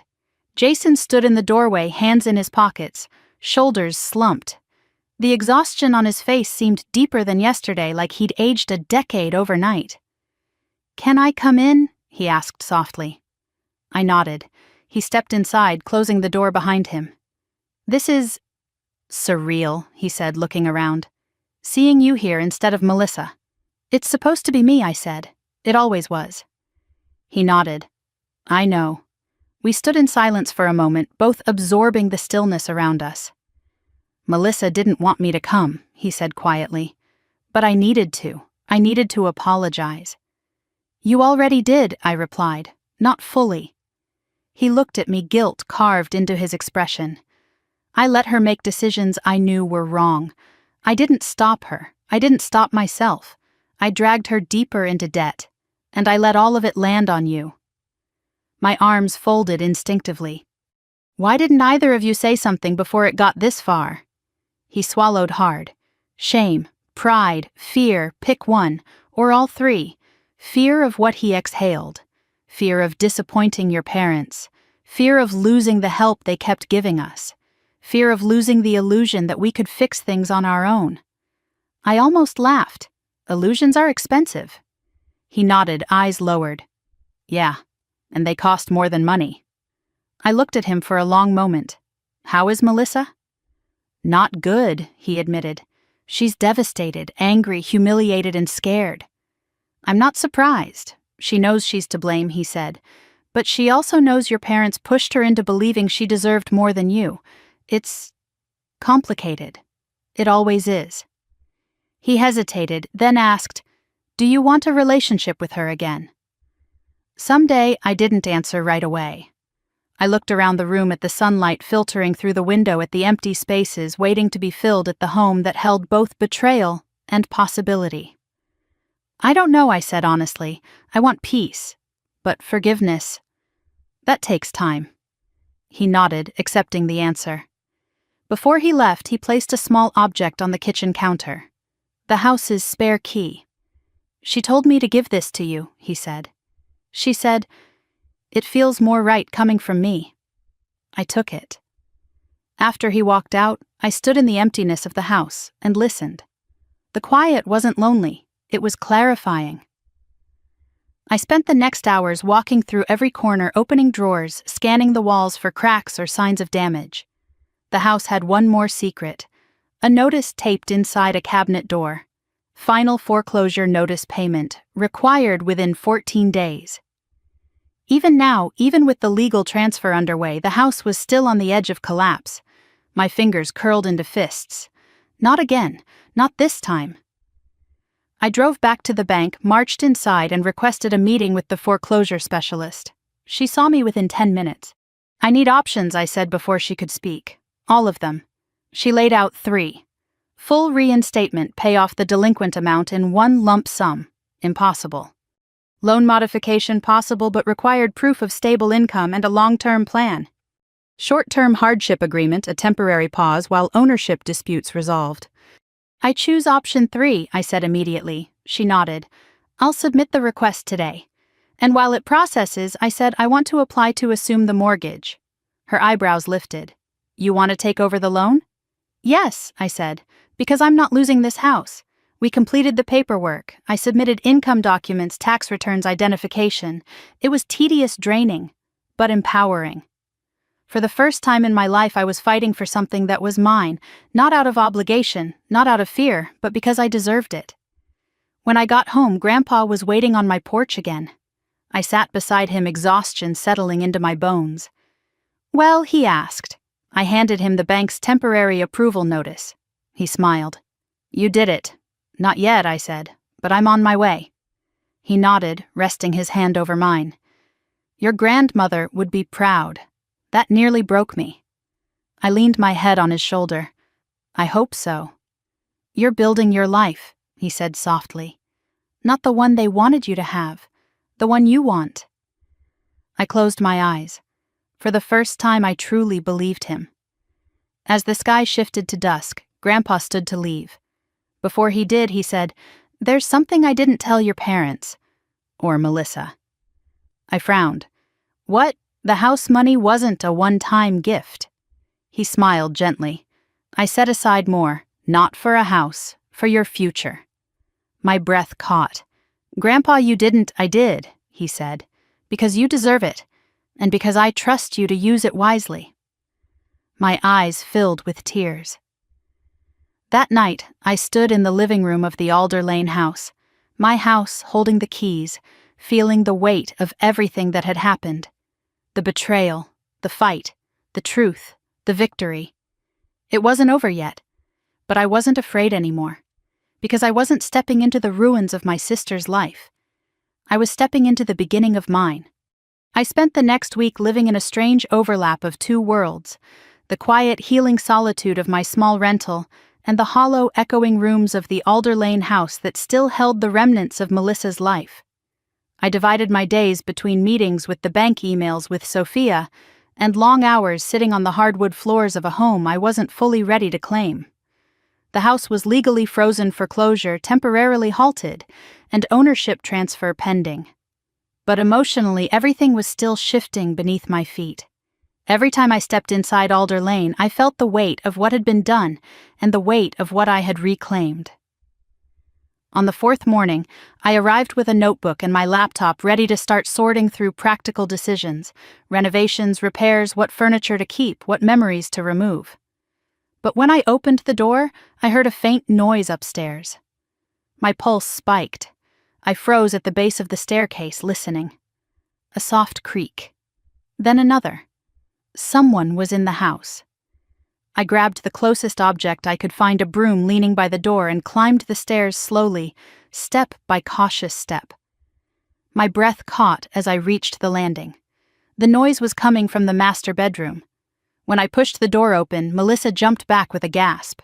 She stood near the closet, eyes wide, hands shaking. A half-packed cardboard box sat on the floor beside her. "What are you doing here?" she whispered. My fingers loosened around the broom, but I didn't lower it completely. "What are you doing here?" She swallowed hard. I came to get the rest of my things. I thought you were at work. You should have called. I didn't think you'd answer." She wasn't wrong. Still seeing her here without warning sent a wave of confusion and anger through me. "I'm not here to cause trouble," she said quickly, raising her hands as if surrendering. "I just wanted to take my things and go before you started moving in." "I haven't even decided if I'm moving in," I said. That made her pause. She looked genuinely surprised. "You're not—" "I don't know yet," I admitted. "Everything still feels raw." Silence hung between us for a moment. Melissa nodded slowly and knelt to keep packing. She handled each item with care, as if afraid to disturb the air between us. I watched her quietly. She looked smaller than I remembered, fragile, in a way that made resentment and pity collide inside my chest. Her sweater swallowed her frame, her hair was pulled into a messy bun, her fingers trembled as she folded a shirt into the box. She wasn't the villain I'd built up in my mind. She was broken. But broken people could still break others. So she whispered, "You talked to Jason, yes, and he told you everything, yes." She rubbed her forehead. "I didn't want him to, but he said he owed you the truth." "He did," I said, "and so did you." She let out a shaky breath. "I know." I leaned against the door frame. "Why didn't you?" She sat back on her heels, tears pooling in her eyes. Because I didn't know how to be the bad guy, and every version of the truth made me the bad guy. You were the bad guy, I said quietly. But you could have still told me. She nodded, wiping her cheek. I know that now. But every day I didn't tell you made it harder to ever tell you, and before I knew it, a year had passed. And then another lie, and another, and the house became this thing I couldn't let go of without admitting I'd stolen it. You did steal it. She nodded miserably. I folded my arms, exhaling slowly. Why did you think you deserved it more than me? She looked up sharply, panic flashing in her eyes. I didn't. I swear I didn't. I was drowning Claire. I was losing Jason. We had bills stacked to the ceiling. He couldn't find work. I couldn't get hours at the school. We were melting, and Mom kept saying you were strong, that you'd bounce back, that you didn't need help. My stomach twisted. Mom said that Melissa nodded. She said Grandpa's money would overwhelm you, that you'd feel indebted or guilty. She said it would be cruel to give it to you during the divorce. That was news to me. And then Melissa continued. She said something else. She said you weren't planning to stay in Oregon, that you had a new job, new plans, new life. So giving the house to you would be pointless. My jaw tightened. So she convinced you? No, Melissa whispered. I convinced myself. Because it made everything easier to justify. I stared at her, the truth settling like dust. So that's it, I said softly. You took the house because you were drowning. Mom endorsed it because she thought I didn't need it. Dad agreed because he didn't question Mom. And nobody cared that I was drowning too. Her cry cracked the air. I cared. But you never show when you're hurting Claire. You don't let anyone see you break. You handle everything alone. I thought you'd be fine. I wasn't, I said, voice trembling. But no one ever asked. Tears streamed freely down her cheeks now. She covered her face with her hands. I'm sorry, she whispered again. I know it doesn't fix anything. I know sorry isn't enough. But it's all I have. I sat on the edge of the bed, letting the silence expand. I was still angry, still hurt, still betrayed. But some part of me, small and reluctant, felt the ache of her words. You know what hurts the most, I finally said. It wasn't the house. Or the money. It was the fact that everyone assumed I didn't matter. Her head lifted slowly, eyes red. You matter. You always mattered. We were just blind. I swallowed hard. That blindness cost me everything. She nodded. I know. We sat there for a long moment, no shouting, no accusations, just two sisters in a room full of ghosts. Then she stood, closing the last box. I'm leaving, she whispered. Jason's already packed the car. We're moving into a small apartment near his work, starting over. She paused, voice breaking. I don't expect forgiveness. Not now. Maybe not ever.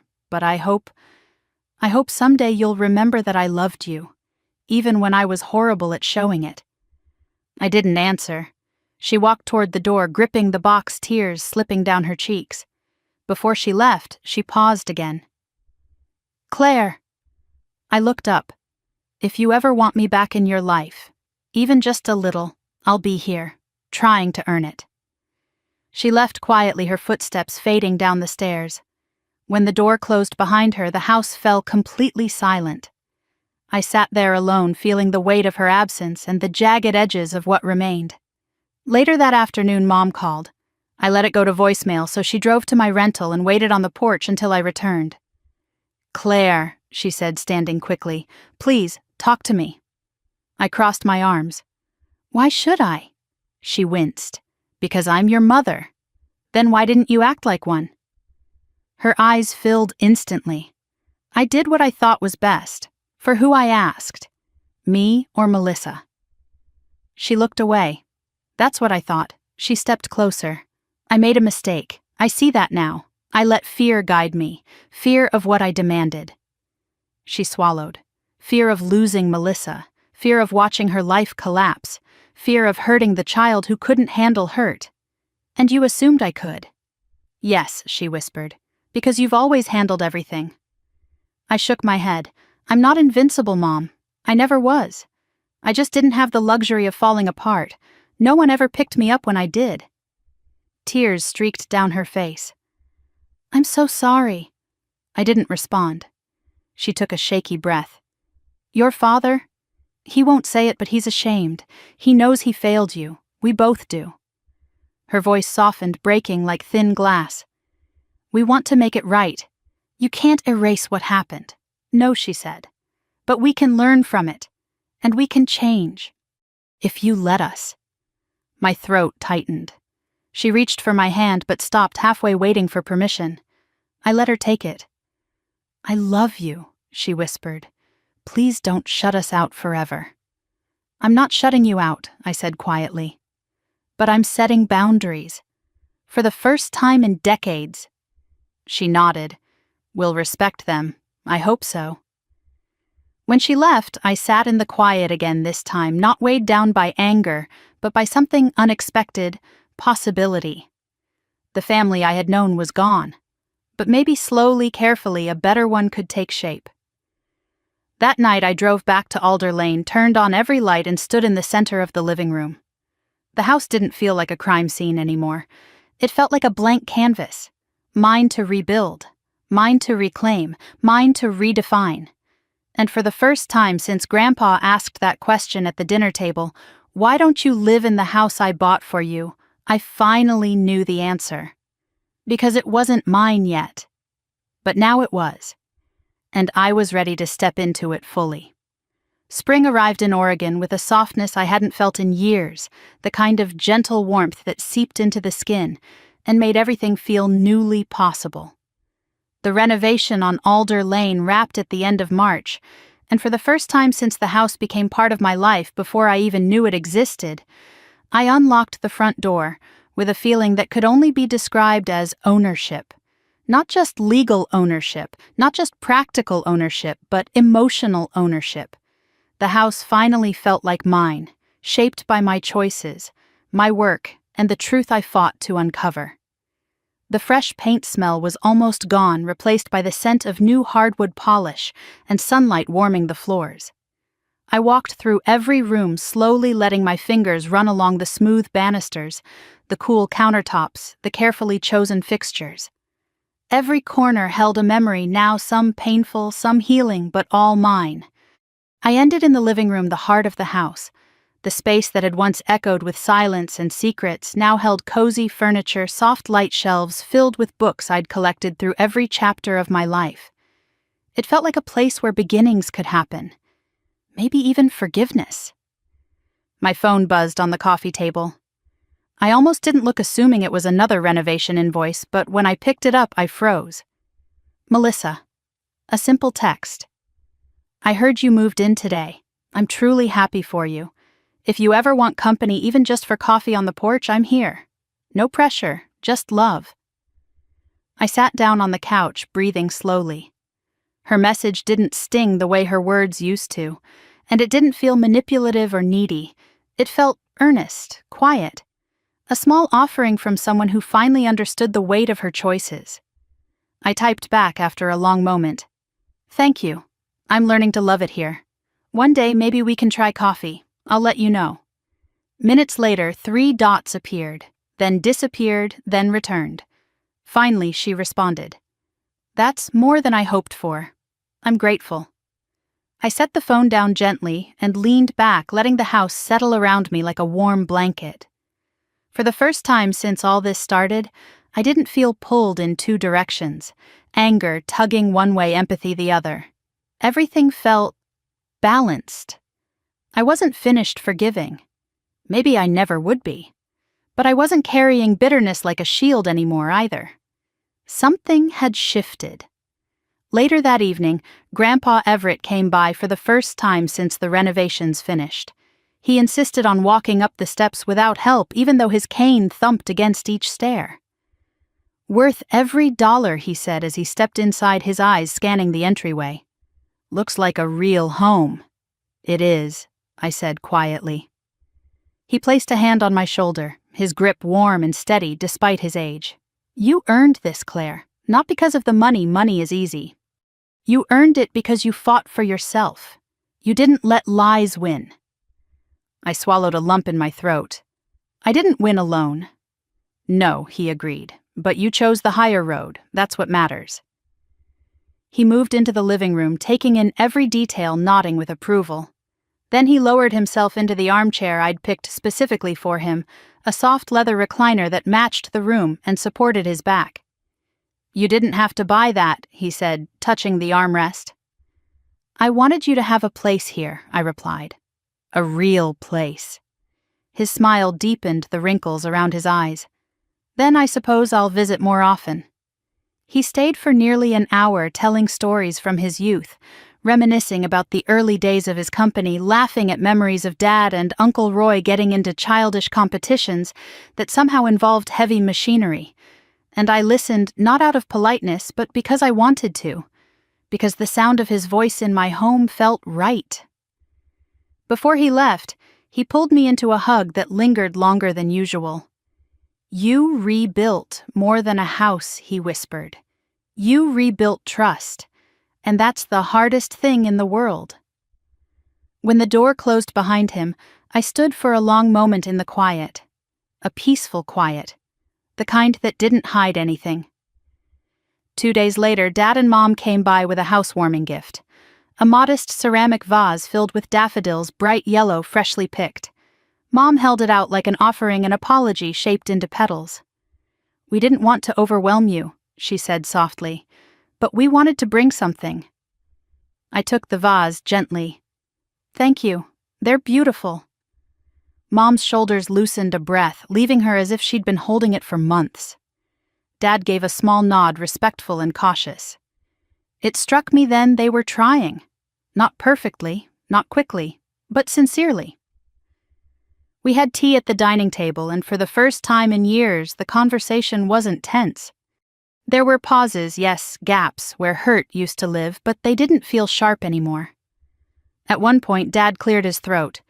We know we can't undo what happened, he said, but we want to be here now. If you'll let us. I will, I replied, but this time on my terms.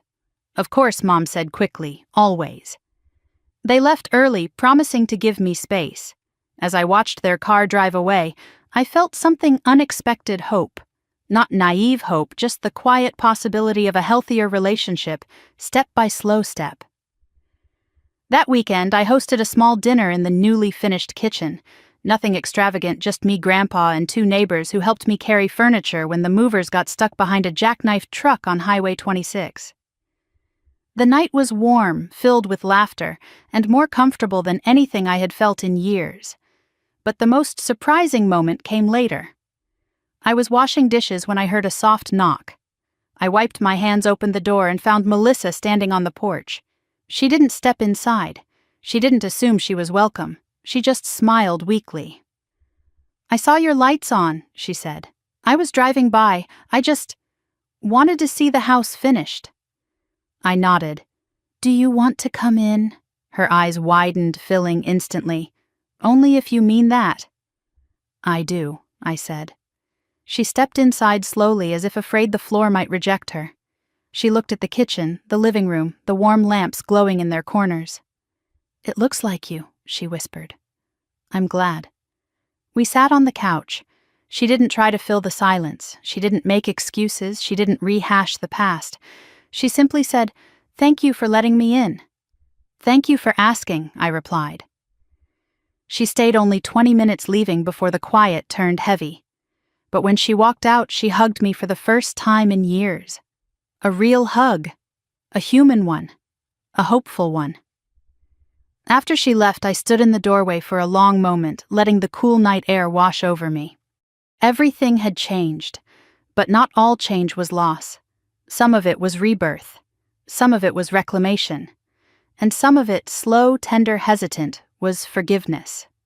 The next morning, for the first time since everything began, I woke up feeling whole. I walked through my house, making coffee, opening windows, letting sunlight pour in. The future didn't feel sharp or unpredictable anymore. It felt open, spacious, mine. This house wasn't just a place to live.